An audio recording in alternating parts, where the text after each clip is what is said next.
Aiman, seorang murid tahun 1 yang rajin, sedang mengemas bilik darjahnya selepas waktu sekolah.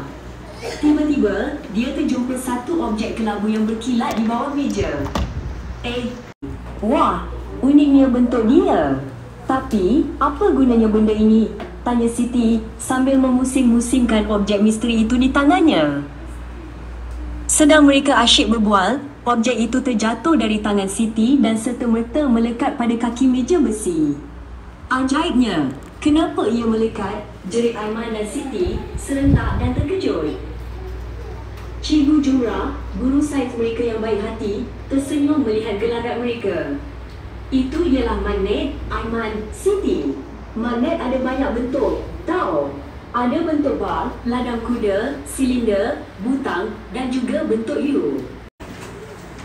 Okey, ini adalah bentuk magnet.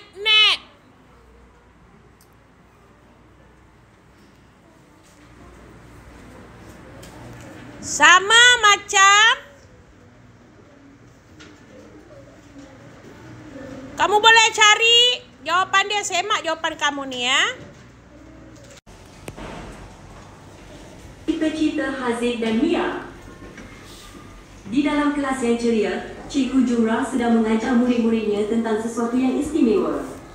Hari ini, kita akan belajar tentang wang dan mengapa penting untuk menyimpan, kata Cikgu Jumrah. Pulang dari sekolah, Haziq terus berlari kepada ibunya. Ibu, Cikgu Jumrah kejar tentang menyimpan wang. Dulu dah simpan RM200. Wah, senyum bangga. Bagus anak ibu. Hari ini, ibu masukkan lagi RM250 ke dalam akaun simpanan Haziq supaya wang Haziq akan terus bertambah, kata ibu sambil menekan butang di mesin ATM.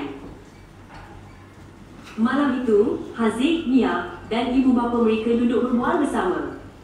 Haziq teringat akan neneknya. Nenek saya hendak simpan RM100, katanya kepada ayahnya. Haziq menyambung, RM50 ini pula saya hendak derma kepada orang miskin. Cikgu Jumrah kata, berkongsi rezeki itu amalan yang baik. Mia mengangguk setuju.